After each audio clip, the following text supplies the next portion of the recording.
The Subcommittee on Information Technology will come to order, and without objection, the Chair is authorized to declare a recess at any time. Good afternoon. I welcome y'all to our final hearing in our series on artificial intelligence. I've learned quite a bit from our previous two hearings, and I expect today's hearing is going to be equally informative. This afternoon, we're going to discuss the appropriate roles for the public and private sectors as AI, artificial intelligence, matures. AI presents a wealth of opportunities to impact our world in a positive way. For those who are vision impaired, there is AI that describes the physical world around them to help them navigate, making them more independent. AI helps oncologists target cancer treatment more quickly. AI has the potential to improve government systems so that people spend less time trying to fix problems like Social Security cards or in line at customs. As with anything that brings tremendous potential for rewards, there are great challenges ahead as well. AI can create video clips of people saying things they did not say and would never support. AI tools and cyber attacks can increase the magnitude and reach of these attacks to disastrous levels. In addition, both our allies and potential adversaries are pursuing AI dominance. It is not a foregone conclusion that the U.S. will lead in this technology. We need to take active steps to ensure America continues to be the world leader in AI. On the home front, bias, privacy, ethics, and the future of work are all challenges that are a part of AI. So given the great possibilities and equal great potential hardships, what do we do? What is the role of government in stewarding this great challenge to benefit all? What should the private sector be doing to enhance the opportunities and minimize the risk? While I do not expect anyone to have all these answers today, I think our panel of witnesses will have suggestions for the way forward when it comes to AI. Well, this is the final hearing in our AI series. This work does not end today. And our subcommittee will be releasing a summary of what we have learned from the series in the coming weeks, outlining steps we believe should be taken in order to help drive AI forward in a way that benefits consumers, the government, industry, and most importantly, our citizens. I thank the witnesses for being here today and look forward to learning from y'all, and we can all benefit from the revolutionary opportunities AI offers. And as always, I'm honored to be exploring these issues in a bipartisan fashion with my friend, the ranking member, the woman, the myth, the legend, Robin Kelly from the great state of Illinois. Thank you so much. Thank you, Chairman Hurd, and welcome to all of our witnesses here today. This is the third hearing, as you've heard. Our subcommittee is held on the important topic of artificial intelligence, or AI. Our two prior hearings have shown how critical the collection of data is to the development and expansion of AI. However, AI's reliance on the use of personal information raises legitimate concerns about personal privacy. Smart devices of all kinds are collecting your data. Many of us have to look no further than the smartwatch on our wrists to see this evidence in motion. The arms race to produce individual predictive results is only increasing with smart assistants like Alexa and Siri in your pocket and listening at home for your next command. Sophisticated algorithms help these machines refine their suggestions and place the most relevant information in front of our customers. These systems, however, rely upon vast amounts of data to produce precise results. Privacy concerns for tens of millions of Facebook users were triggered when the public learned that Cambridge Analytica improperly obtained and potentially used their personal data to promote the candidacy of Donald Trump. Whether Congress passes new laws or industry adopts new practices, clearly consumers need and deserve new protections. To help us understand what some of these protections may look like, Dr. Ben Buchanan from Harvard University's Belfer Center for Science and International Affairs is here with us today. Dr. Buchanan has written extensively on the different types of safeguards that may be deployed on AI systems to protect the personal data of consumers. Advancement in AI also pose new challenges to cybersecurity due to increased risk of data breaches by sophisticated hackers. Since 2013, we have witnessed a steady increase in the number of devastating cyber attacks against both the private and the public sectors. This past September, Equifax announced that hackers were able to exploit a vulnerability on their systems and as a result gain access to the personal data of over 140 million Americans. A recent report co-authored by OpenAI, represented by Mr. Clark today, expressly warns about the increased cyber risk the country faces due to AI's advancements. According to the report, continuing AI advancements are likely to result in cyber attacks that are, quote, more effective, more finely targeted, more difficult to attribute, and more likely to exploit vulnerabilities in AI systems. As AI advances, another critical concern is its potential impact on employment. Last year, the McKinsey Global Institute released the findings from a study on the potential impact of AI-driven automation on jobs. According to the report, and I quote, up to 1/3 of the workforce in the United States and Germany may need to find work in new occupations. Other studies indicate that the impact on U.S. workers may even be higher. In 2013, Oxford University reported on a study that found that due to AI automation, I quote, about 47% of total U.S. employment is at risk. To ensure that AI's economic benefits are more broadly shared by U.S. workers, Congress should begin to examine and develop policies and legislation that would assist workers whose jobs may be adversely affected by AI-driven automation. As AI advances continue to develop, I'll be focused on how the private sector, Congress, and regulators can work to ensure that consumers' personal privacy is adequately protected and that more is being done to account for the technology's impact on cybersecurity and our economy. I want to thank our witnesses again for testifying today, and I look forward to hearing your thoughts on how we can achieve this goal. And again, thank you, Mr. Chairman. Appreciate you, Ranking Member. And now it's a pleasure to introduce our witnesses. Our first guest is known to everyone who knows anything about technology, Mr. Gary Shapiro, President of the Consumer Technology Association. Thanks for being here. Mr. Jack Clark is here as well, Director at OpenAI. We have Ms. Terah Lyons, the Executive Director at Partnerships on AI. And last but not least, Dr. Ben Buchanan, a postdoctoral fellow at Harvard Kennedy School's Belfer Center for Science and International Affairs. Say that 3 times fast. I appreciate all y'all's written statements. It really was helpful in understanding this issue. And pursuant to committee rules, all witnesses will be sworn in before you testify. So please stand and raise your right hand. Do you solemnly swear or affirm that you're about to tell the truth, the whole truth, and nothing but the truth, so help you God? Thank you. Please be seated. Please let the record reflect that all witnesses answered in the affirmative. And now, in order to allow for time for discussion, please limit your testimony to 5 minutes. Your entire written statement will be made part of the record. As a reminder, the clock in front of you shows your remaining time. The light turns yellow when you have 30 seconds left, and when it's flashing red, that means your time is up. Also, please remember to push the talk button to turn your microphone on and off. And now, it's a pleasure to recognize Mrs. Shapiro for your opening remarks. I'm Gary Shapiro, President and CEO of the Consumer Technology Association, and I want to thank you, Chairman Hurd and Ranking Member Kelly, for inviting me to testify on this very important issue, artificial intelligence. Our association represents 2,200 American companies in the consumer technology industry. We also own and produce the coolest, greatest, funnest, most important, and largest business and innovation event in the world, the CES, held each January in Las Vegas. Our members develop products and services that create jobs. They grow the economy, and they improve lives. And many of the most exciting products coming to market today are AI products.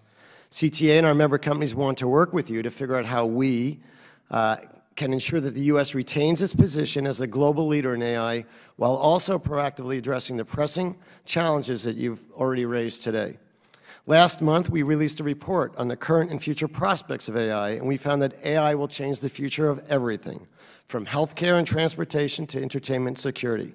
But it will also raise questions about jobs, bias, and cybersecurity. We hope our research, along with the efforts of our member-driven Artificial Intelligence Working Group, will lay the groundwork for policies that will foster AI development and address the challenges AI might create. First, consider how AI is creating efficiency and improving lives. The U.S. will spend $3.5 trillion on health care this year. The federal government shoulders over 28% of that cost. By 2047, the CBO estimates federal spending for people aged 65 and older who receive Social Security, Medicare, and Medicaid benefits could account for almost half of all federal spending. AI can be part of the solution. Each patient generates millions of data points every day, but most doctors' offices and hospitals are not now maximizing the value of that data. AI can quickly sift through and identify aspects of that data that can save lives. For example, Qualcomm's AlertWatch AI system, which provides real-time analysis of patient data during surgery, significantly lowers patients' heart attacks and kidney failures, and it reduces average hospital stays by a full day. Cybersecurity is another area where AI can make a big impact, according to our study. AI technologies can interpret vast quantities of data to prepare better for and protect against cybersecurity threats. In fact, our report found that detecting and deterring security intrusions was a top area where companies are today using AI. AI should contribute over $15 trillion to the global economy by 2030, according to PwC. Both the present and prior administrations have recognized the importance of prioritizing AI, but AI is also capturing the attention of other countries. Last year, China laid out a plan to create a $150 billion world-leading AI industry by 2030. Earlier this year, China announced a $2 billion AI research park in Beijing. France just unveiled a high-profile plan to foster AI development in France and across the European Union. I was there last week, and it was the talk of France. Today, the U.S. is the leader in AI, both in terms of research and commercialization.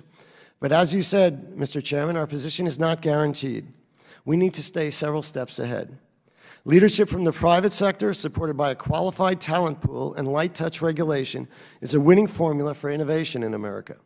We need government to think strategically about creating a regulatory environment that encourages innovation in AI to thrive while also addressing the disruptions we've been talking about. Above all, as we noted in our AI report, government policies around AI need to be both flexible and adaptive. Industry and government also need to collaborate to address the impact AI is having and will have on our workforce.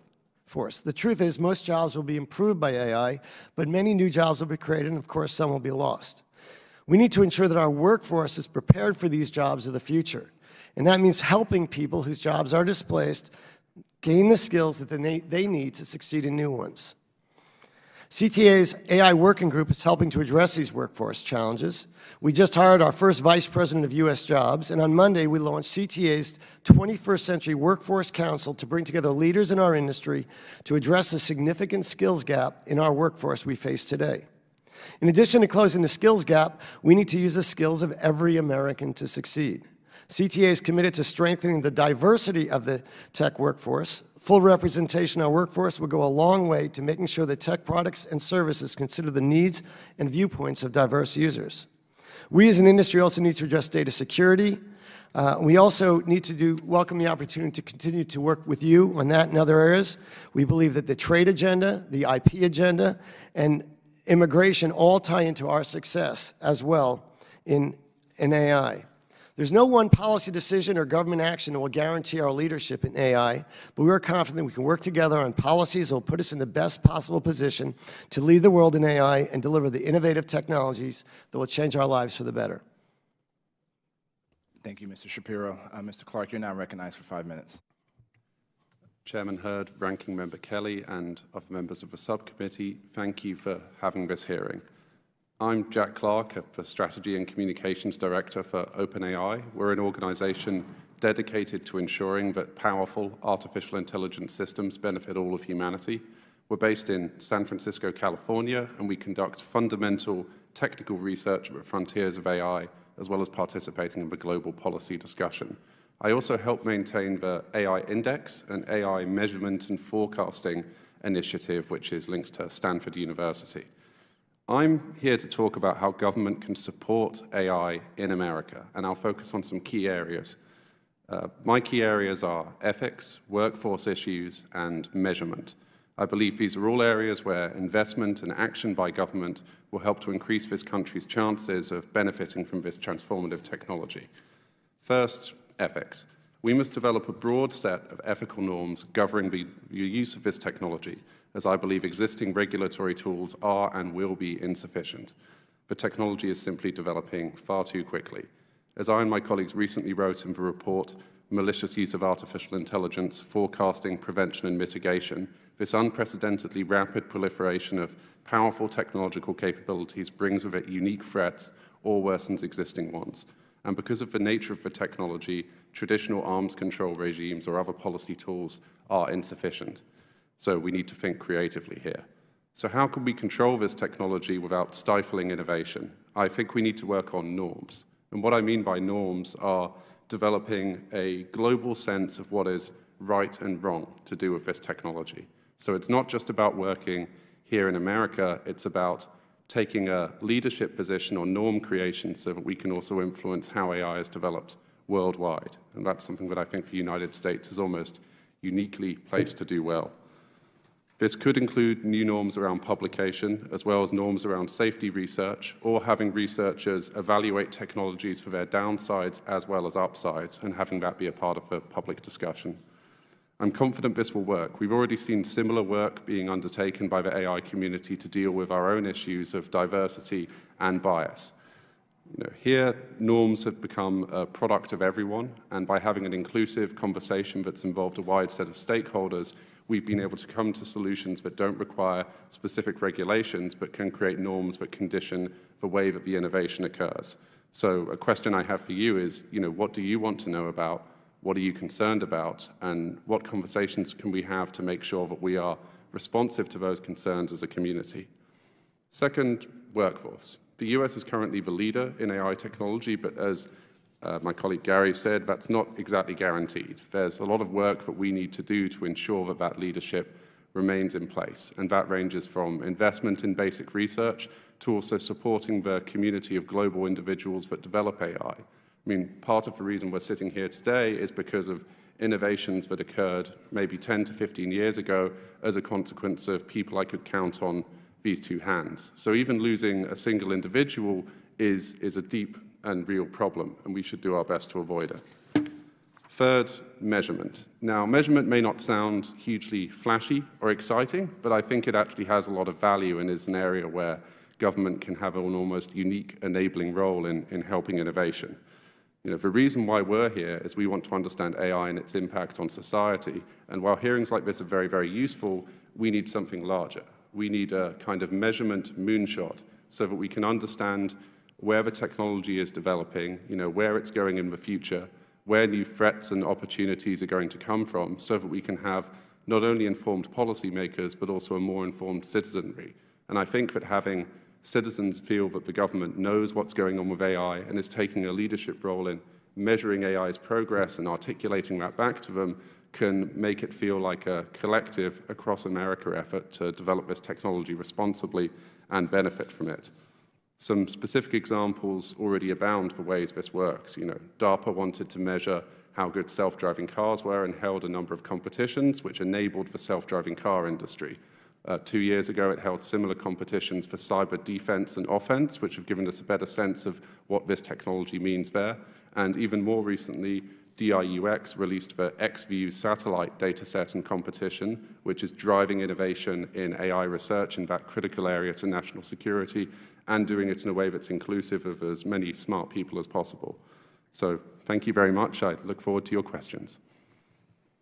Thank you, Mr. Clark. Well, you're in the right place. Measurement may not be flashy, but we talk about IT procurement as well, which isn't sexy either. So you're with good company. Ms. Lyons, you're now recognized for 5 minutes. Good afternoon. Chairman Hurd, Ranking Member Kelly, thank you for the opportunity to discuss a very important set of issues. I am the Executive Director of the Partnership on Artificial Intelligence to Benefit People in Society, a 501c3 nonprofit organization established to study and formulate best practices on AI technologies, to advance the public's understanding on AI, and to serve as an open platform for discussion and engagement about AI and its influences on people in society. The partnership is an unprecedented multi-stakeholder organization founded by some of the largest technology companies in conjunction with a diverse set of cross-sector organizations spanning civil society and the not-for-profit community and academia. Since its establishment, the partnership has grown to more than 50 partner organizations spanning 3 continents. We believe that the formulation of the partnership could not have come at a more crucial time, as governments everywhere grapple with the implications of technology on citizens' rights and governance, and as the research community increasingly emphasizes the need for multidisciplinary work focused on not just the question of how we build technologies, but in some cases whether to, and also in what ways. The partnership seeks to be a platform for collective reflection and, importantly, collective action. My remarks this afternoon will focus first on some of the potential opportunities and challenges presented by artificial intelligence, and second, on how the partnership hopes to engage with policymakers, with industry, the research community, and other stakeholders. Artificial intelligence technologies present a significant opportunity for the United States and for the world to address some of humanity's most pressing and large-scale challenges, to generate economic growth and prosperity, and to raise the quality of human life everywhere. While the promise of AI applied to some domains is still distant, AI is already being used to solve important challenges. In healthcare, already mentioned, AI systems are increasingly able to recognize patterns in the medical field, helping human experts interpret and scan and detect cancers. These methods will only become more effective as large data sets become more widely available. And beyond healthcare, AI has important applications in environmental conservation, education, economic inclusion, accessibility, and mobility, among other areas. As AI continues to develop, researchers and practitioners must ensure that AI-enabled systems are safe, that they can work effectively with people and benefit all parts of society, and that their operation will remain consistent and aligned with human values and aspirations. World-changing technologies need to be applied and ushered in with corresponding social responsibility, including attention paid to the impacts that it has on people's lives. For example, as technologies are applied in areas like criminal justice, it is critical for the partnership to raise and address concerns related to the inevitable bias in data sets used to train algorithms. It's also critical for us to engage with those using such algorithms in the justice system so that they understand the limits of these technologies and how they work. Good intentions, too, are not enough to ensure positive outcomes. We need to ensure that ethics are put into practice when AI technologies are applied in the real world, and that they reflect the priorities and needs of the communities that they serve. This won't happen by accident. It requires a commitment from developers and other stakeholders who create and influence technology to engage with broader society, working together to predict and direct AI's benefits and to mitigate potential harms. Identifying and taking action on high-priority questions for AI research, development, and governance will require the diverse perspectives and resources of a range of different stakeholders, both inside and outside of the partnership on AI community. There are several ways in which we are delivering this. A key aspect of this work at the partnership has so far taken the form of a series of working groups, which we have established to approach 3 of our 6 thematic pillars, with the other 3 to follow soon.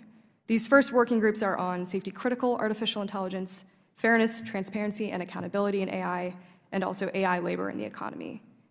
The partnership will also tackle questions that we think need to be addressed urgently in the field and are ripe for collective action by a group of interests and expertise as widespread and diverse as ours.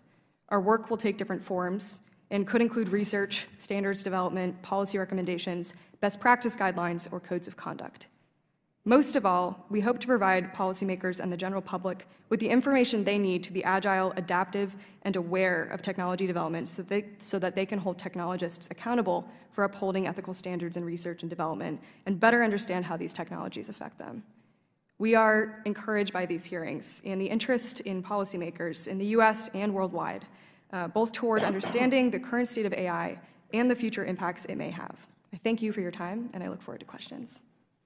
Appreciate you, Ms. Lyons. Dr. Buchanan, you're now recognized for 5 minutes for your opening remarks. Thank you, Chairman Hurd and Ranking Member Kelly, for holding this important hearing and for inviting me to testify.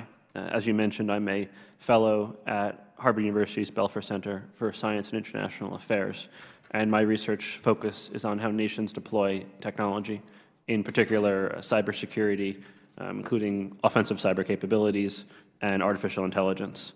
Recently, with my friend and colleague Taylor Miller of the Icahn School of Medicine at Mount Sinai, we published a report entitled Machine Learning for Policymakers. And to help open today's hearing, I'd like to make 3 points, one on privacy, one on cybersecurity, and one on economic impact. And I'll try to tailor this to not be repetitive. I think we're in agreement on a lot of these areas. To simplify a little bit, we can think about modern artificial intelligence as relying on a triad of parts. Some data, some computing power, and some machine learning algorithms. And while we've seen remarkable advances on the computing and learning algorithm side, I think for policymakers such as yourselves, it's data that's most important to understand. And data is the fuel of machine learning systems. Without this data, these systems sometimes produce results that are embarrassingly wrong and incorrect. Gathering relevant and representative data for training, development, and testing purposes is a key part of building modern artificial intelligence technology. On balance, the more data that is fed into a machine learning system, the more effective it will be. It is no exaggeration to say that there are probably many economic, scientific, and technological breakthroughs that have not yet occurred because we have not assembled the right data sources and right data sets. However, there is a catch, and a substantial one. Much of that data that might, and I emphasize might, be useful for future machine learning systems is intensely personal, revealing, and appropriately private. Too frequently, the allure of gathering more data to feed a machine learning system distracts from the harms that collecting that data brings. There is a risk of breaches by hackers, of misuse by those who collect or store the data, and of secondary use, in which data is collected for one purpose and later reappropriated for another. Frequently, attempts at anonymization do not work nearly as well as promised. It suffices to say that, in my view, any company or government agency collecting large amounts of data is assuming an enormous responsibility. Too often, these collectors fall far short of meeting that responsibility. And yet, in an era of increased artificial intelligence, the incentive to collect ever more data is only going to grow. And technology cannot replace policy, but some important technological innovations can offer mitigation to this problem. Technologies such as differential privacy, that approach can ensure that large data sets retain a great deal of their value, but protecting the privacy of any one individual member. On-device processing can reduce the aggregation of data in the first place. This is an area in which much remains to be done. Second, AI is poised to make a significant impact in cybersecurity, potentially redefining key parts of the entire industry. Automation on offense and on defense is an area of enormous significance. We already heard about the DARPA Grand Cyber Challenge, which I agree was a significant seminal event. And we've certainly seen what I would describe as the beginnings of significant automations of cyber attacks in the wild. In the long run, it's uncertain whether increased automation will give a decisive cybersecurity advantage to hackers or to network defenders, but there's no doubt of its immediate and growing relevance. AI systems also pose new kinds of cybersecurity challenges. Most significant among these is the field of adversarial learning, in which the learning systems themselves can be manipulated, oftentimes by what we call poisoned data sets, to produce results that are inaccurate and sometimes very dangerous. And that's another area which is very nascent and not nearly as developed as mainstream cybersecurity literature. Again, much more remains to be done. A more general concern is AI safety. And this conjures up notions of Terminator and AI systems that will take over the world. In practice, it is often far more nuanced and far more subtle than that, though the risk is still quite severe. I think it is fair to say that we have barely scratched the surface of important safety and basic security research that can be done in AI, and this is an area, as my fellow witnesses suggest, in which the United States should be a leader. Third, AI will have significant economic effects. My colleagues here have discussed many of them already. The ranking member mentioned two notable studies. I would point you to two other studies, both, I believe, by MIT economists, which show that while theory often predicts a job's loss will be quickly replaced, in practice, at least in that one instance, that did not immediately occur. With that, I will leave it there, and I look forward to your questions. Thank you. Thank you, Dr. Buchanan. And now recognize the ranking member for 5 minutes or so for your first round of questions. Thank you, Mr. Chair, and thank you to the witnesses again. The recent news that Cambridge Analytica had improperly obtained the personal data of up to 87 million Facebook users highlights the challenges to privacy when companies collect large amounts of personal information for use in AI systems. Dr. Buchanan, in your written testimony, you state, and I quote, that much of the data that might, and I emphasize might, be useful for future machine learning systems is intensely personal, revealing, and appropriately private. Is that right? You just said that. That's correct, Congresswoman. And can you explain for us what types of risks and threats consumers are exposed to when their personal information is collected and used in AI systems? Sure. As you'd expect, Congresswoman, it would depend on the data. Certainly some financial data, if it were to be part of a breach, would lead to potential identity theft. There's also data revealed in terms of preferences and interests that many members of society might want to keep appropriately private. We've heard a lot about AI in medical systems. Many people want to keep their medical data private. So I think it depends on the data, but there's no doubt that, in my view, if a company or a government organization cannot protect the data, it should not collect the data. In light of these risks and your assessment of the majority of companies that do collect and use personal data for the AI systems, are they taking adequate steps to protect the privacy of citizens? Speaking as a generalization, I think we have a long way to go. Certainly the number of breaches that we've seen in recent years, including a very large data sets such as Equifax, suggests to me that there's a lot more work that needs to be done in general for cybersecurity and data protection. And also in your written testimony, you also outlined different types of safeguards that could improve the level of protection of consumers' privacy when their data is collected and stored in AI systems. One of those safeguards is the use of a technical approach you referred to as differential privacy. Can you explain that in layman's terms? Sure.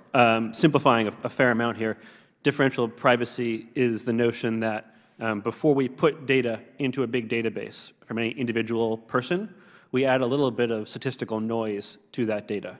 And that obscures what data comes from which person, and in fact, it obscures the records of any individual person, but it preserves the validity of the data in the aggregate. So you can imagine if we asked every member of Congress, have you committed a crime? Most Congresspeople and most people don't want to answer that question. But if we said to them, flip a coin before you answer, if it's heads, answer truthfully. If it's tails, don't answer truthfully, flip another coin, and use a second coin flip to determine your made-up answer, we're adding a little bit of noise when we collect the answers at the end.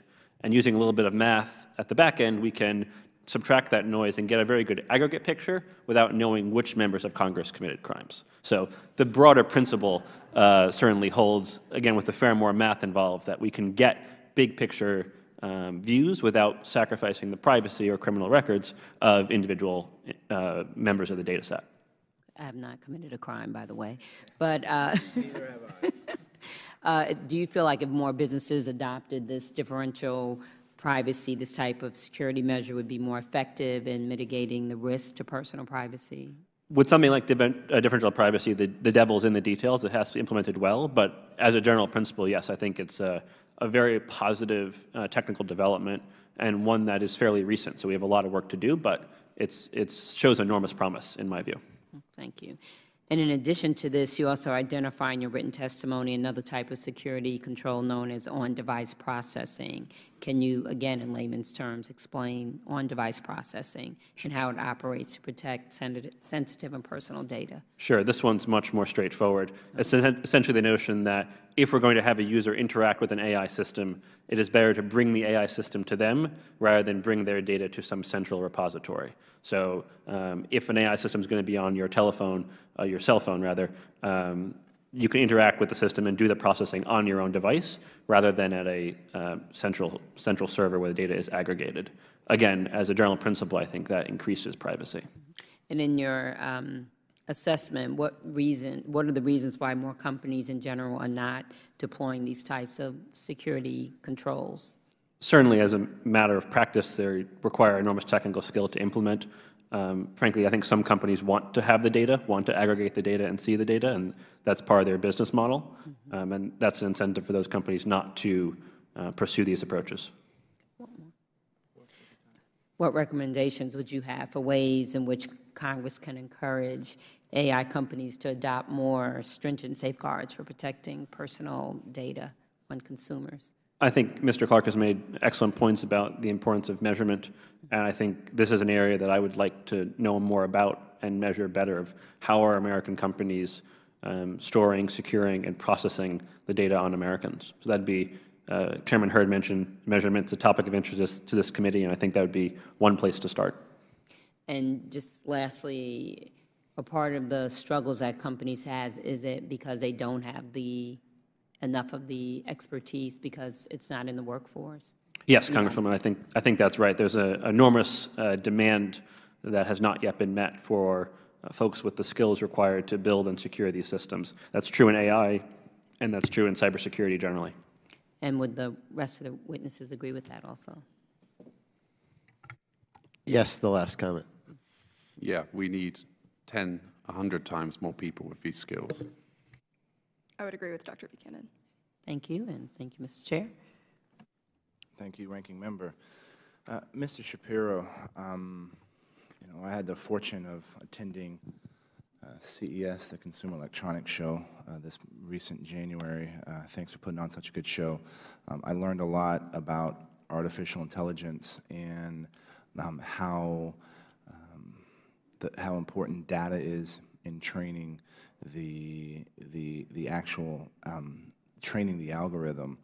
And one of the questions that we have come up, or we have heard, one of the issues we have heard is the importance of data, right? And we've learned about bias and preventing that. We learned about being auditable.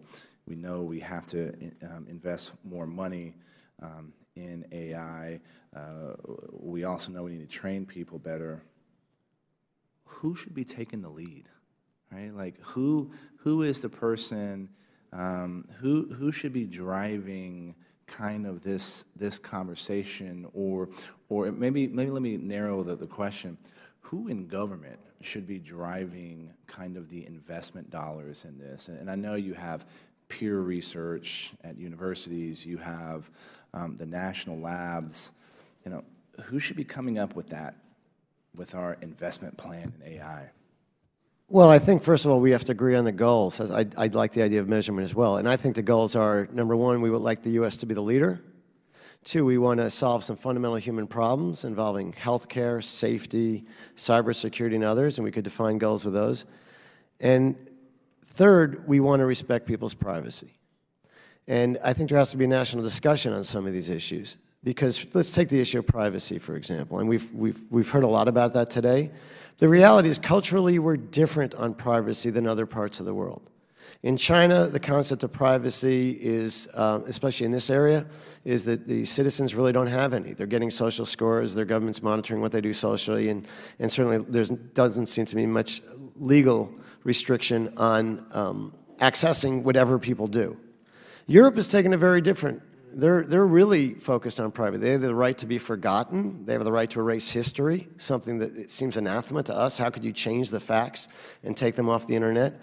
And they've really clamped down, and they're going forward in a very arguably bold and unfortunate way on this GDPR, which is really, you could argue it's for privacy, or you could argue it's to shut Europe out and in a competitive fashion. And it's when I look at the U.S. and our focus on innovation and our success, and I compare it to Europe, I see they have maybe a handful of unicorns, billion-dollar valuation companies, and the U.S. has most of them in the world, over 150. And why is that? There's many answers. It's our First Amendment, it's our diversity, it's our innovation, it's the culture we have of questioning. There's many things go to it, but part of it, we're a little more willing to take some risks in areas like exchange of information. Europe's going forward with GDPR, and frankly, it's going to hurt American companies. I was just in France last week. It's going to hurt European companies. They're terrified of it. They're talking about trying to delay it. But it's also going to kill people. Because if you can't transfer, for example, medical information from one hospital to another in the same region, that has life consequences. So when we talk about the issue of privacy and who should lead on it, I think we should do it in a common sense way, and we shouldn't let Hipaa, for example, be our model. The model should be what kind of information is and what's the situation. We've done a lot of research, and we have found, for example, that Americans are willing to give up personal information for a greater good, as they've done with health information on our Apple Watches. They're willing to do it for safety. They're willing to do it for the security of their children. They're willing to do it for their own safety, involving, for example, where your car is if it hits a car in front of them. So in the privacy area, I think we have a pretty good cultural sense. I think the Federal Trade Commission has the broad mandate to do a pretty good job in that area. And then I don't want to want to take all the time, but those other two areas I talked about in terms of the measurements and artificial intelligence and what you should do, it goes into how you get the skilled people, what you do, how you change your educational system, how you retrain for jobs. There's a lot of things that government can do and Congress can do, and I applaud you in this committee for taking the first big step in having hearings to raise the issues. But what I would expect Congress to do in the future is, rather than come up with immediate solutions, is instead to focus on what the goals are and how we could do there. And I would look at two examples that I was both personally involved with, which was government setting big goals, but working with industry who came up with private things. Actually, I'll give three quickly. One is, and Congressman Issa is very aware of this because he was part of it, the transition to high-definition television. That was, we set the goal. We wanted to have the best system in the world. Private industry, no spending of government money, we did it. Second is the commercialization of the internet, doing business over it. It was done in Virginia with bipartisan way, and the goals were there, and it worked. And the third is, you talked about privacy for wearable devices, healthcare devices, which came up earlier. At CTA, we got everyone in the room that made those devices, and we agreed on a regimen of saying this is what we should voluntarily do. This is what we should follow. It should be transparent, clear language, opt out, and you can't sell information or use it without any permission from your customers. And the Obama administration seemed pretty happy with that, and even they didn't act because that was industry self-regulation.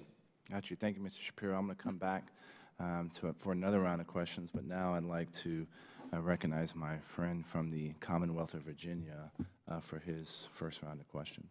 Thank you, Mr. Chairman. And Gary, you were doing speed dating there. Welcome. Good to see you again. I want to give you a little bit more opportunity, maybe to those three things you were just talking about, if you want to elaborate a little bit more. Because this idea, let you catch your breath for that. This idea of the zone of privacy and some of its cultural bound, I think is absolutely true. But I can remember going to Silicon Valley about 9 years ago, meeting with Facebook people. And their view about privacy was, we, Americans, need to get used to shrinking boundaries for privacy, and that the younger generations were already there. Older generations needed to just learn to suck it up and accept it. And I think watching what happened to Mr. Zuckerberg here in the last couple of weeks, one needs to not be so facile. You're not being, but I mean, I think you're raising, though, those questions. Some of it's cultural bound, some of it, the rules of engagement aren't quite there yet. We debate, do we get involved? If so, what do we do? And so I think your thoughts are very helpful, given your experience and your position in providing some guidance. So I want to give you an opportunity to elaborate just a little bit. Well, thank you very much, Congressman. I appreciate it. I guess my view is that as a nation, we're not China, where we totally don't devalue privacy, and we're not Europe, where we use privacy as a competitive tool against other countries, frankly, but it also tamps down innovation in our own country. Our competitive strength is innovation. That's what we're really good at. It's the nature of who we are. So the question is, how do we foster innovation in the future in AI and in other areas, and also maintain our citizens' view that they are entitled to certain things? Now, to a certain extent, it's educating. Everyone has an obligation.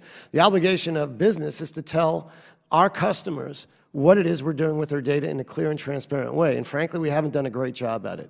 I mean, if I had my way, I wouldn't want to have to click on those I agree just to get to the website I want to. I'd like to click on platinum, gold, or silver standard. If there's some standardization, it would probably help. And government could play a role in that. But we also want to make it sure that we can innovate. And consumers should understand that they're giving away something in return for free services. You give a tailor your information on your body size to get clothes that fit. You give your doctor information about your health, and you're always giving away something. And the truth is, if you're going to get a free service like Facebook or Google and you want to keep it free, they are using that data to get people to know you. But it's like, I shop at Kroger's in Michigan, actually, because that's where I commute to. And Kroger's knows a lot about me. They know everything I buy, and they give me coupons all the time. And I value those coupons. But they know what I buy, and I am willing to do that. It's the same thing with other frequent user programs. We're doing that all the time. We're giving up information about ourselves. We get discounts, we get deals, and we get better service.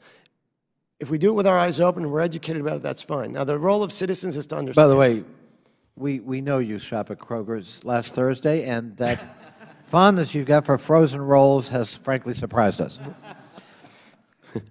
So in terms of the role of government, I think it's the role of government is to start out by having hearings like this one, define the goals and the measurements culturally for the future, and the role, frankly, of the administration, in my view, is to set the big goals and to make sure that we buy into them in a bipartisan way. And I love the idea of some big goals, as Mr. Clark suggested, because we need big goals in this area. Yep. You know, for example, having self-driving cars by 2025, or not saying dropping the death rate from automobiles down by half by a certain date would be a very admirable goal that everyone in this country could rally around. Thank you so much, Gary. Mr. Clark, in the time I've got left, you said in the report on OpenAI that artificial intelligence continues to grow, cyber attacks that will utilize AI and will be, and you said, quote, more effective, finely targeted, difficult to attribute, and likely to exploit vulnerabilities in AI systems. I want to give you an opportunity to expand a little bit on that. So how worried should we be? So you can think of AI as something that we're going to add to pretty much every aspect of technology, and it's going to make it more powerful and more capable. So this means that our defenses are also going to get substantially better. And as Dr. Buchanan said earlier, you weren't in the room, it's not clear yet whether this favors the defender or the attacker. And this is why I think that hosting competitions, having government measure these capabilities as they develop, will give us a kind of early warning system. You know, if there's something really bad that's about to happen as a consequence of an AI capability, I'd like to know about it, and I'd like an organization or an agency to be telling us about that. So you can think about that and take that and view it as an opportunity, because it's an opportunity for us to learn in an unprecedented way about the future before it happens and make the appropriate regulations before harm occurs. If the chair will allow, I don't know if Dr. Buchanan and Ms. Lyons want to add to that, and my time is up. I have nothing more to add. Thank you. I think we probably can return to the subject later, but I would suggest we've seen some indications already of increased autonomy in cyber attack capabilities. There's no doubt in my mind we will see more of that in the future. The distinguished gentleman from California is now recognized for his round of questions. You know, this is what happens when you announce your retirement. You become distinguished. You know, I know in these hearings that there's sort of an exhaustive repeat of a lot of things, but let me skip to something I think hasn't happened, and I'll share it with each of you, but I'll start with Mr. Clark. The weaponization of artificial intelligence, there's been some discussion about how far it's gone, but it's inevitable. The tools of artificial intelligence disproportionately favor U.S. companies. Now, when that happened in satellites, nuclear capability, and a myriad data processing, we put stringent export control procedures on those things which may have a dual use. We've done no such thing in artificial intelligence. Would you say today that that is an area in which the Commerce Department's Export Assistant Secretary doesn't have specific authority but needs it? Thank you. I think this is a question of existential importance to basically the world. The issue with AI is that it runs on consumer hardware, it's embodied in software, it's based on math that you can learn in high school. You can't really regulate a lot of aspects of the fundamental AI development because it comes from technology which 17-year-olds are taught in every country of the world. And every country is developing this. So while the US economy favors the development of AI here, and we have certain advantages, other countries are working on this. So I think that export controls, arms controls, do not really apply here. We're in a new kind of regime because you can't control a specific thing with this AI technology. Instead, you need to develop norms around what is acceptable. You need to develop shared norms around what we think of in AI as safety, which is about being able to offer guarantees about how the systems work and how they behave, and we need to track those capabilities. So I think that your question's a really important one, and I think it touches an area where much more work needs to be done because we don't have the right tool today to let us approach the problem. Well, and let me follow up quickly. When we look at artificial intelligence, we look at those producing advanced algorithms, and I went to a different high school, apparently, than you did. Mine wasn't Caltech. So let's assume for a moment that it's slightly above high school level. the creators of those, and let's assume for a moment, hypothetically, they're all in the first world, and the first world defined as those who want to play nice in the sandbox, the U.S., Europe, and a number of other countries. Do you believe, if that's the case, the government has a role, though, in ensuring that when you make the tool that is that powerful, the tools that, if you will, allow it to be safely controlled are also part of the algorithm? In other words, the person who can make a powerful tool for artificial intelligence also can, in fact, design the safety mechanism to ensure that it couldn't be used clandestinely. Do you think that's a social responsibility of, let's say, the Facebooks and the Googles?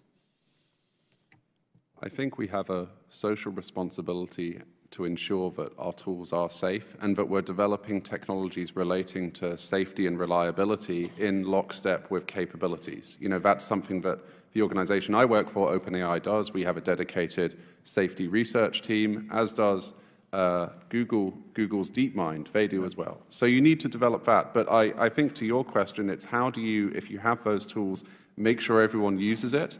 I think there you're going to deal with kind of two stages. You know, as we discovered today that we've sent our CIA director to meet with Kim Jong-un because he can't be trusted with the tools he's created that got to him.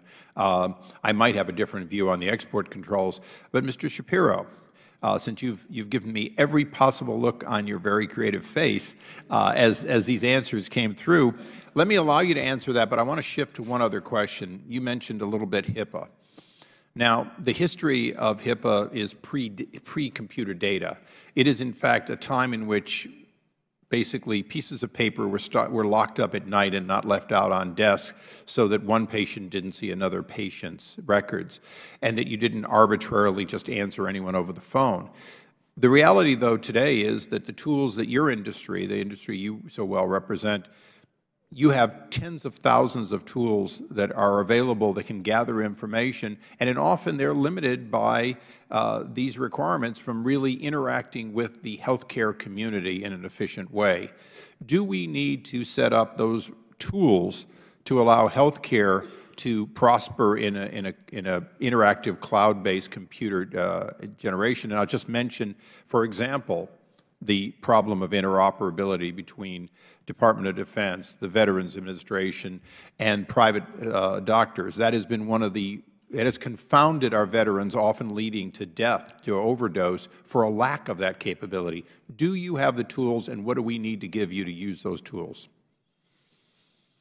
Well, it's probably fair to say that the promise of Obamacare, which was very positive, of allowing easy transfer of electronic medical records, has not been realized. I think even the American Medical Association, which urged that it be passed, has now acknowledged that, and it's been a great frustration to doctors, as I think you know. In terms of the tools that we have today to allow easy transfer, the administration hasn't endorsed this Blue Button initiative, which allows medical records, especially in emergency cases, to be transferred easily. I think we have a long way to go as a country to make it easy to transfer your own health information. The old ways they did it in the communist countries, you'd walk around with your own records, your paper records were actually a simpler transaction than what we have today, where everyone goes in and has to start from zero. Well, you know, the chairman is too young to know, but I walked around in the Army with that brown folder with all my medical records, and it was very efficient. What's a folder? But the opportunity we see in this, and we're concerned as an organization about the growing deficit and the impact that will have existentially on our country, frankly. And we see the opportunity there in providing health care and using technology in a multitude of ways to lower costs, to be more efficient, to cut down on doctor visits, and to just allow easy transfer of information. In terms of what the government can do, we're actively advocating for a number of things. We're working with the FDA. We're moving things along. And we've found with this administration and the prior administration a great willingness to adopt the technology. It's just a matter of how fast. Thank you. Mr. Chairman, are we going to have another round? Okay, I'll wait. Thank you. Ranking Member, round two. Thank you.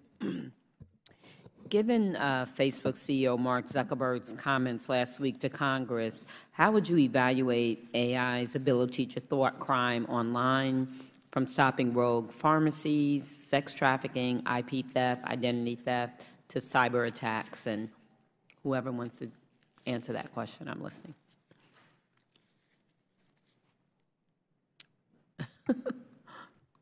I think, speaking generally here, there's enormous promise from AI in a lot of those areas. But as I said in my opening remarks, we should recognize that technology will not replace policy. And I think it's almost become a cliche in certain circles to suggest that, well, we have this very thorny, complex, interdisciplinary problem, so let's just throw machine learning at it and the problem will go away. And I think that's a little bit too reductive as a matter of policy making. Anybody else? I would echo Dr. Buchanan's remarks insofar as I think part of the solution really needs to be in bringing multiple solutions together. So I think policy is certainly part of the answer. I think technology and further research in certain areas related to security, as you mentioned in this specific case, is the answer.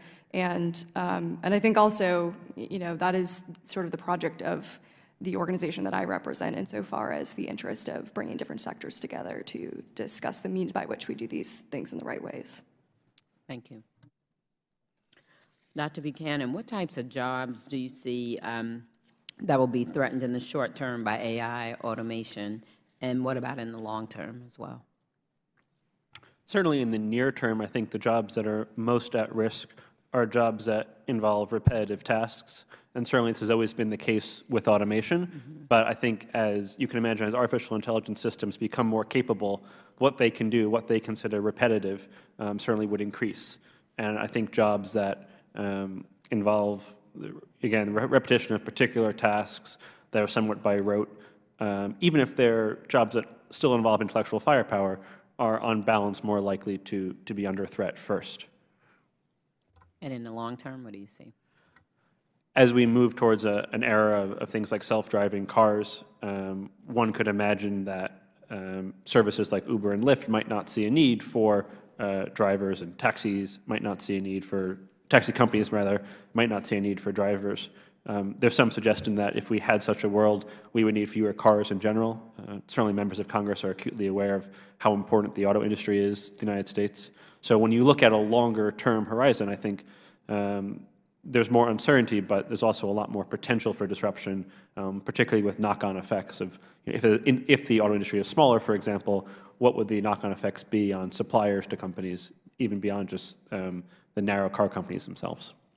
And whoever wants to answer, what type of investments do you feel that we should be making now for people that are going to probably lose their job? How do you see them transitioning to these type of jobs? Of course. So I would, the prior question about the jobs, the great news is the really unpleasant, unsafe jobs, most of them will go away. So for example, I was visiting a robotics company, and they have something specialized which is very good at picking up and identifying and moving things around using AI and robotics. The jobs, one of the potential buyers was a major pizza company that delivers to homes.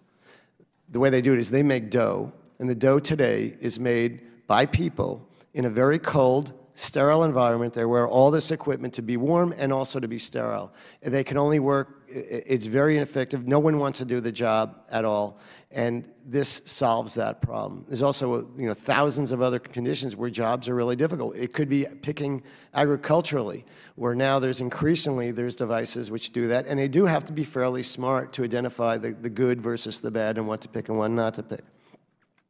In terms of what investment has to make in terms of retraining, I think we have to look at the best practices in retraining and figure out what you could do. I mean, we do have millions of unemployed people today, but we have more millions of jobs that are open and not filled. Some of it is geographic, and we should be honest about that. Maybe we need to offer incentives for people to move elsewhere.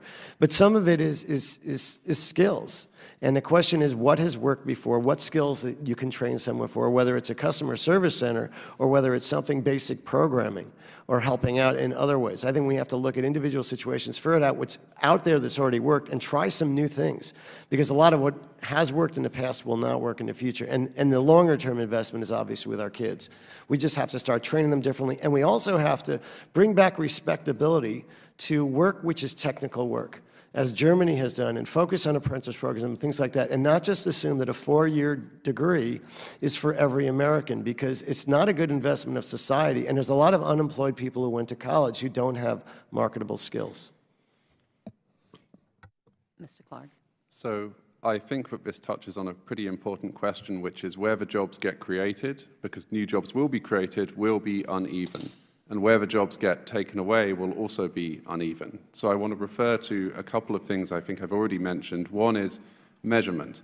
It's very difficult for me to tell you today what happens if I drop a new industrial robot into a manufacturing region. I don't have a good economic model to tell you how many jobs get lost, though I have an intuition some do. That's because we haven't done the work to make those predictions. And if you can't make those predictions, then you can't invest appropriately in retraining in areas where it's actually going to make a huge difference. So I want to again stress the importance of that measurement and forecasting role so that government can be effective here. Thank you very much. Go back.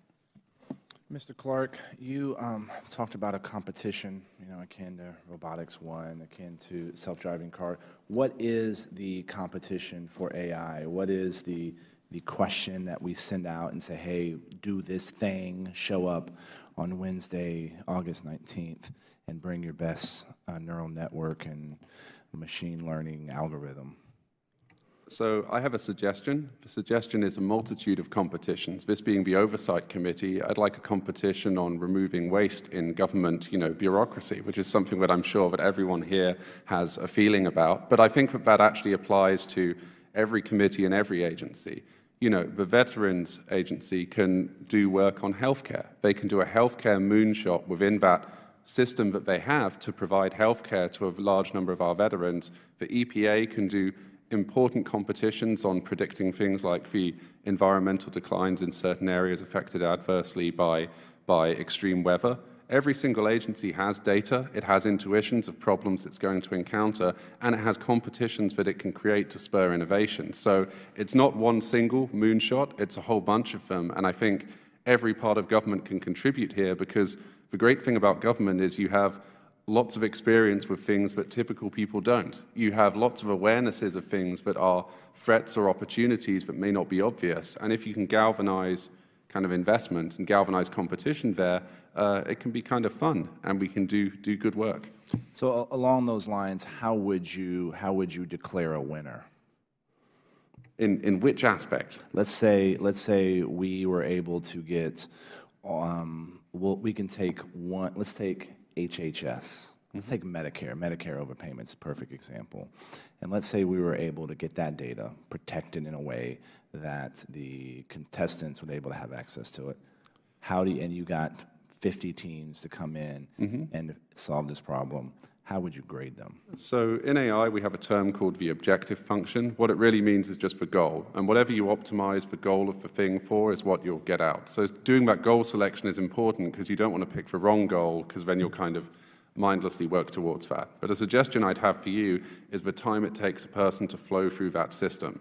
And you can evaluate how the application of new technologies can reduce the time it takes for that person to be processed by the system, and then you can implement systems which dramatically reduce that amount of time. I think that's the sort of thing which people naturally approve of, and just thinking through it on the spot here, I can't think of anything too bad that would happen if you did that, but I would encourage you to measure and analyze it before you set the goal.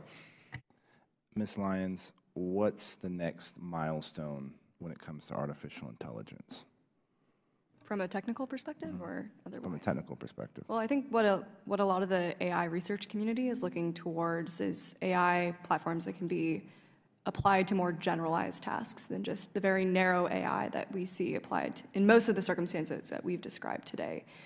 So I would say that is the next sort of moonshot milestone for the technical community. Is that a decade? Is that 9 months? Is it 20 years? I have my own personal perspectives on this. The partnership hasn't really formulated one yet, but I think we have a lot of organizations involved in ours which have disagreeing viewpoints on this. And I'm sure actually if this committee was quizzed, we might all have different answers as well. But I think we're years and years away from that. And it's useful to be thinking about it right now, but I do think we're probably decades. And what are the elements that are preventing us from getting there? I actually don't think I'm the best person equipped on this panel to give you an answer to that. I'm pretty far away from the technical research from where I'm sitting right now, but they are technical impediments that are stopping us from achieving that at this moment. Good copy. Dr. Buchanan, how do we detect bias? You know, I think one of the things that we have heard through these hearings is bias, and we know how you create bias, right? Not giving a full data set, right? So can the algorithm itself be biased? Is the only way to introduce bias is by the data set? And then how are we detecting whether or not the decisions that are being made by the algorithm show bias? I'm not convinced that we're looking as much as we should. So when you say, how are we detecting, I think in many cases we are not detecting bias systems. But speaking generally of how do you philosophically, how do we solve that problem? I think it's worth, again, as I said before, technology cannot replace policy, and we should first develop an understanding of what we mean by bias. Is a system biased, whether it's automated or not, if it disproportionately affects a particular racial group or gender or socioeconomic status? And I think that most people would answer yes, and you would want to look at what the outcomes of that system were and how it treated individuals from certain groups. And there's a number of different values you can instantiate in the system that try to mitigate that bias.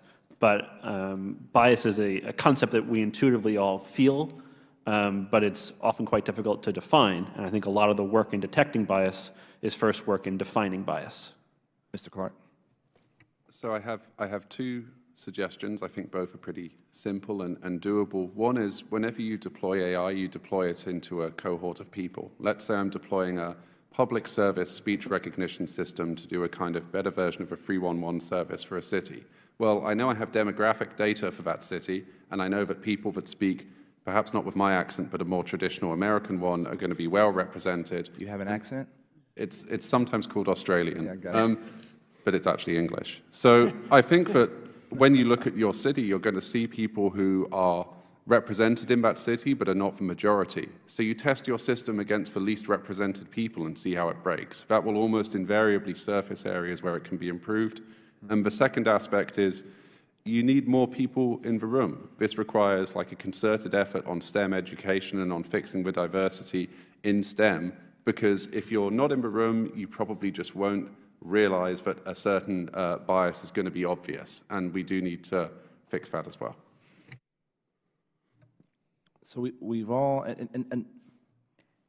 Sorry, Ms. Lyons, go I ahead, might yeah. just chime in by summarizing, because I don't think I heard this clarified in the way that I might describe it, which is in the different ways in which bias is represented in systems. And I think that is through data inputs, which we've talked a little bit about. It's also in the algorithms themselves, and I think that gets to some of the points that Mr. Clark has made around who is building the systems and how representative those developer communities are.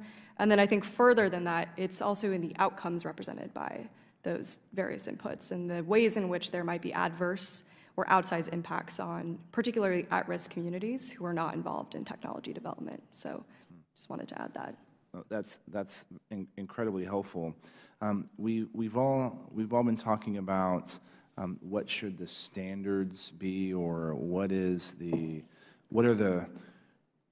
the equivalent of the 3 rules from iRobot, right? And one that it seems that there's most agreement, and correct me if I'm wrong on this, is making sure the decisions of the algorithm are auditable, that you understand how that decision was made by that algorithm.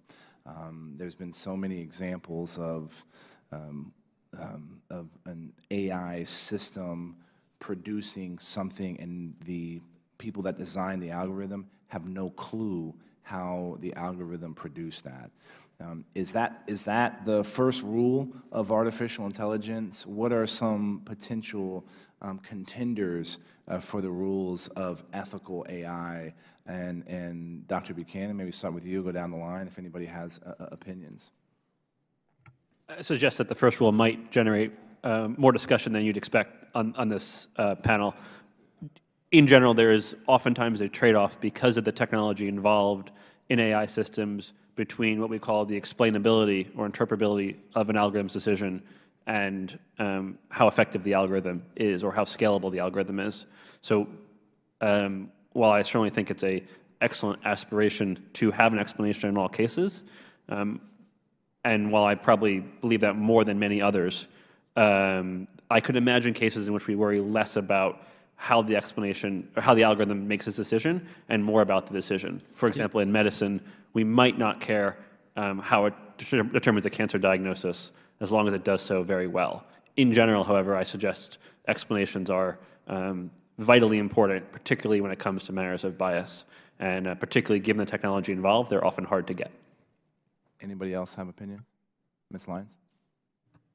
I think the question that you've raised is actually fairly central to ongoing dialogues happening in the field right now. And the easy answer is that there is no easy answer, I think. And I think Dr. Buchanan has demonstrated that with his remarks as well. But generally speaking, I do think that it has been a particular focus, especially especially in the last several years, of a certain subset of the AI and machine learning technical community to consider questions associated with issues regarding fairness, accountability, transparency, explainability, and those are issues associated with auditability, as you describe, and a keen interest, I think, in making sure that those conversations are multidisciplinary in nature as well, and including people from fields not necessarily traditionally associated with computer science and AI and machine learning communities, but also inclusive of the ethics community, law and policy community, and the sociology community more generally. So are there other things? Yeah, I recognize that this is a loaded question and there's not an agreement on this, but what are some of the other contenders or that people say, hey, we should be doing this, right? Even if we don't, even if we recognize there's not agreement when it comes to what are the rules of ethical AI? Well, the partnership, for its part, has a set of tenets, which are essentially 8 rules that govern the behavior at a very broad level of the organizations associated with us. And they're posted on our website. We included them in our written remarks or written testimony as well. But generally speaking, at a high level, we have, as a community, decided on certain sort of codes of conduct to which we ascribe as organizations involved in this endeavor. And I think a central project of this organization moving forward from this point is in figuring out how to actually operationalize those tenets in such a way that they can be practiced on the ground by developers and by other associated organizations in the AI technical community. Mr. Clark? So I want to put a slightly different spin on this, and that's about making sure that the decisions an AI makes are sensible. And what I mean by sensible is, you know, why do we send people to school? Why do we do professional accreditation? Well, it's because we train people in a specific skill, and then they're going to be put into a situation that they may not have encountered before, but we trust that the training and education they had in school means that they'll take the correct action. And this is a very common thing, especially in areas like disaster response, where we train people to be able to improvise. And these people may not be fully auditable. Like you ask them, why did you do that in that situation? And they'll say, well, it seemed like the right thing to do. That's not a super auditable response, but it's because we're confident in the training they've had. And so I think some of it is about how do we make sure that the AI systems we're creating are trained or taught by appropriate people. And that way we can have them act autonomously in ways that may not be traditionally interpretable, but will at least say, well, sure, that's sensible, and I understand why we trained them in that way. Mr. Shapiro, you have 45 seconds if you'd like to respond. You've raised so many issues that I'll pass on this one. Mr. Issa, you're now recognized for round 2. Thank you. While you were doing that, I was listening to the deactivation of HAL 9000. I know I've made some very poor decisions recently, but I can give you my complete assurance that my work will be back to normal. Well, it's not 2001 anymore, but it is. You know, this dialogue on AI, this portion of it, I think, is particularly for people who saw that movie New, is important because Hal was able to correspond, able to have a dialogue, but it didn't have to answer honestly, and it didn't have to be, if you will, proofed. In other words, nobody put in the ability in the algorithm for it to be queried and to answer. So I think for all of us that are having this dialogue, and for those of you working in it, the question is, will we make sure that we have open algorithms, ones that can be queried and as a result can be diagnosed? And if we don't have them, then what you have to rely on, as was being said, is outcome. Outcome's not acceptable. Outcome is why the IRS shut down yesterday and wasn't taking your tax returns on the tax day, and all they knew was they had to fix it, but they didn't know why it happened, or at least it happened in a portion of their system. So that's something that I can't do, we can't mandate. But there are some things that hopefully we can work on jointly. And Mr. Shapiro, you know, nearly 100 years ago, the Radio Manufacturers Association formed, and one of the things it began to do was standard setting. Earlier today, you talked about we should have a standard, if you will, for what am I disclosing, platinum, gold, silver. You had a way of saying it. My question to you is, where are the responsible parties, as the radio manufacturers, now CTA, 100 years ago, who begin saying, if we're going to have the flourishing of technology, we're going to have standards. Privacy standards are complex, but how do you make them simple? Well, you make them simple by building standards that are predictable, that people can share a decision process with their friends. Yes, I always go for silver if it's my medical and gold if it's my financial. You alluded to it. How do we get there knowing it's not going to be mandated from this side of the dais? Or at least we certainly couldn't come up with the examples. Well, I mean, that's not the only choice. I mean, there's the executive branch, the FTC, is comfortable in that area, and sometimes— But wait a second. I know the FTC.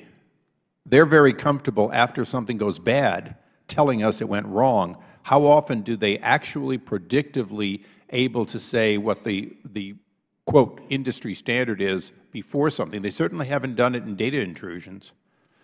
Well, they do have a history of providing guidelines and standards, and I'm not advocating that. But what I'm saying is on the issue of privacy and click-on, there are so many different systems out there that I am not personally convinced that the industry could come forward together without some concern that government would instead. I think it's always preferable for government and industry to work together, but sometimes the concern that government will act does drive industry to act. That's just the reality. In this area, that cat's out of the bag a long time ago, and we're all clicking on stuff we don't understand. Well, and that may have been one of the issues even in the Facebook disclosures and things like that, which I think caused some concern, is that we're agreeing on things that we don't understand. I mean, I used to read that stuff. I've stopped a long time ago. It's just, you can't read it or understand it. But Gary, back to what we were talking about in the last round, when we look at the healthcare and at personal information related to your healthcare, your drugs, your body weight, whatever it is, those are not such a large and complex hypothetical. Those are fairly definable. If we want to have the benefits of group data, such as a Fitbit gives and other data, and yet protect individual privacy, isn't this a standard that we should be able to demand be produced and then codified, hopefully, with some part? I mean, the FTC is very good if you produce a standard at saying that's now the industry standard. They're less good at defining it and then proactively. Well, thank you for raising that specific case. We have done that as an industry. We've come up with standards. They are voluntary, and we haven't heard about any data breach that I'm aware of in the personal wearable area, because I think that was a model that came together. The automobile industry is doing something similar, and other industries are doing it. It's not too late. I was just talking about the online click agreements. There's opportunity in other areas, and I think to move forward and to move forward quickly, it's an opportunity. The advantage for the companies is they're kind of safe in the herd if they follow the herd. Wait, and I'm going to cut you off, but not finish this. On one door down there in judiciary, we control the question of limiting liability for certain behavior or not limiting it.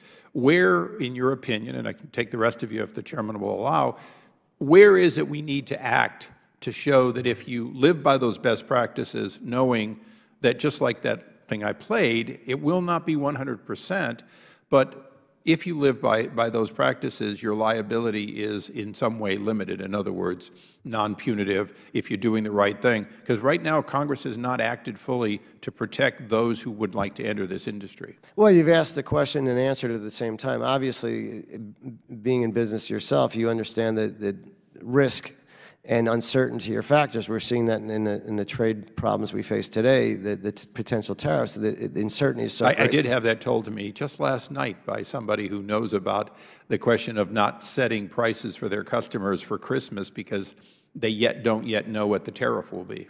So uncertainty in the business environment, we're seeing it increasingly reflect in the stock market, but in terms of potential liability here, companies welcome certainty. And one thing, for example, Congress did when credit cards were introduced, they said your liability as an individual is limited to $50, and it all of a sudden allowed people to get over that uncertainty of going from cash to credit cards, and it helped grow our economy enormously and take a lot of friction out. We're facing some of the same things now as we go forward in so many different areas because of AI, and we do have an opportunity for Congress to address and say, if you follow these practices, you have a safe harbor here.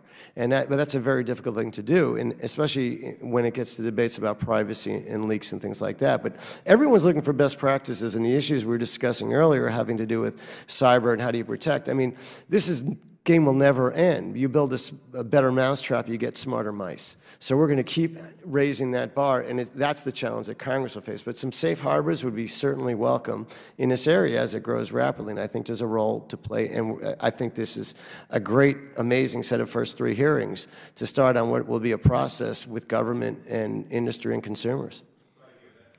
Sorry, I hear that from all of you. I saw a lot of heads nodding that safe harbors should exist if we're going to promote the advancement of and use of data and artificial intelligence. Any no's? Well, there's always a caveat, but any no's? In general, I don't really have any comments about safe harbor specifically, but I think in general, the issue of generating best practices is one which is really important to be considered in this field. And that, again, was sort of the reason why the Partnership on Artificial Intelligence was created, because there is a sort of understanding, I think, that's been come to in a collective sense about the necessity of determining what these guardrails should be to a certain extent. And I think that project can't really be undertaken without the policy community, as well as other stakeholders who just necessarily need to be involved. Thank you, Mr. Chairman.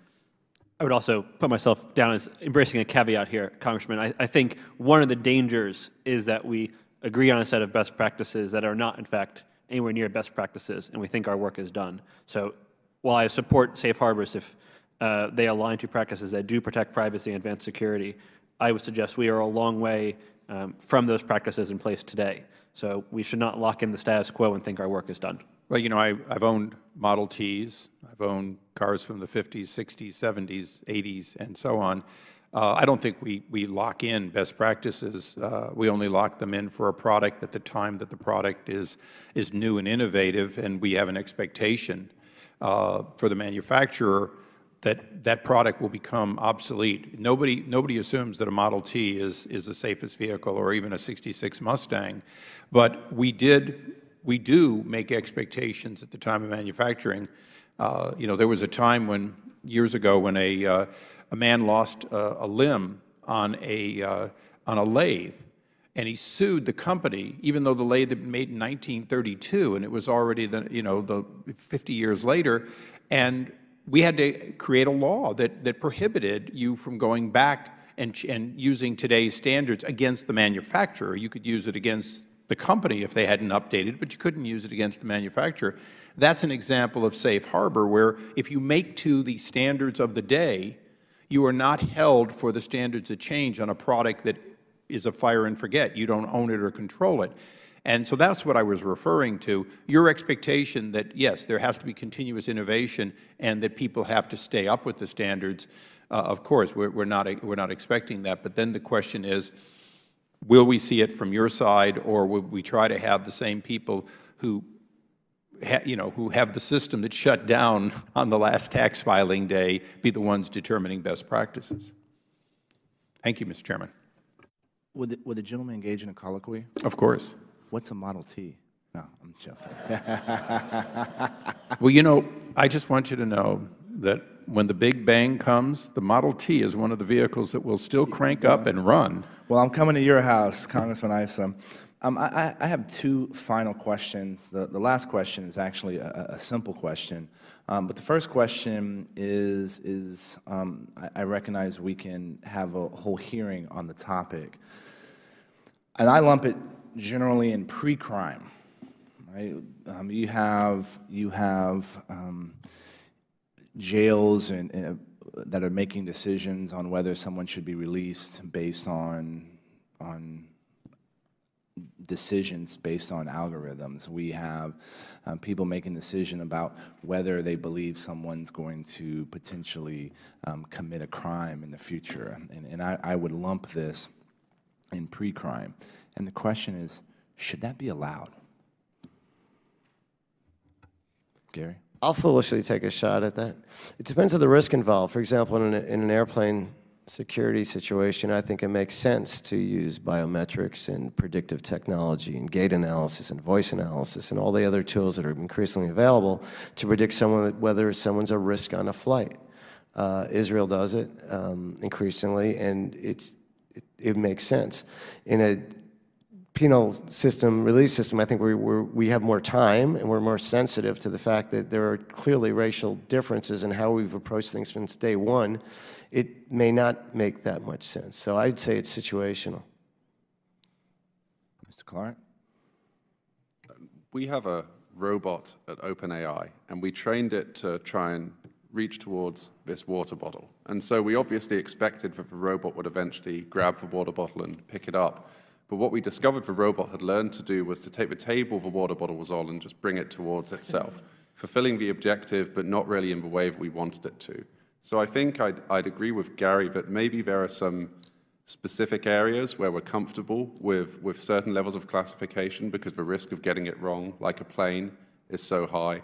But I think we should be incredibly cautious because this is a road where once you go down it, you're dealing with people's lives, and you can't, in the case of pre-crime, really inspect whether it's pulling that table towards it. It may be making completely bananas decisions, and you're not going to have an easy way to find out, and you've dealt with someone's life in the process. So I'd urge caution here.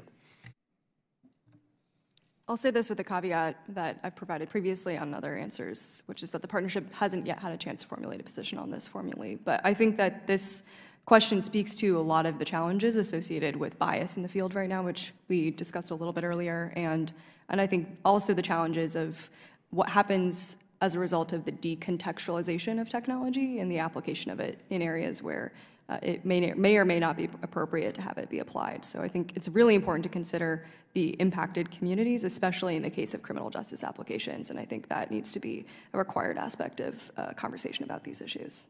Dr. Buchanan? I'd echo Ms. Lyons' points and Mr. Clark's points. I would make three other points here. The first is that not only is there a risk of bias, but there's a risk, sometimes machine learning is said to be money laundering for bias, in that it takes a system that something is dirty in it and outputs it in this veneer of impartiality that comes from a computer, and we don't interrogate that system as much as we should. It's a major risk, I think, in this area, but in many areas. Secondly, I think you posed a question as somewhat of a hypothetical. Mr. Clark is a measurer here, but I would encourage you and Mr. Clark to investigate how much those systems are already in place. I think ProPublica did an excellent bit of reporting on bias in sentencing in the criminal justice system already in place today, and that would certainly deserve more attention, in my view. And the third is that we should make sure that the inputs to the system are transparent and the system itself is transparent. And one of my concerns, speaking generally here, is that the systems used for sentencing now and in the future often are held in a proprietary fashion. So it's very hard to interrogate them and understand how they work, and of course hard in general to understand the outputs of such a system. And I think while that causes me concern in general, it should cause extreme concern in this case if we're sentencing people on the basis of proprietary closed systems that we do not fully understand in public view. Thank you, Dr. Buchanan. And my last question is for the entire panel, and maybe, Dr. Buchanan, we start with you, and we'll work our way down. And it's real simple. Take 30 seconds to answer it. What would you all like to see from this committee in Congress when it comes to artificial intelligence in the future? Mr. Chairman, I think you've done a great job by holding this series of hearings, and I was encouraged by your suggestion that you'll produce a report on this. I think that the more you can do to force conversations like this out in the open and elevate them as a matter of policy discourse is important.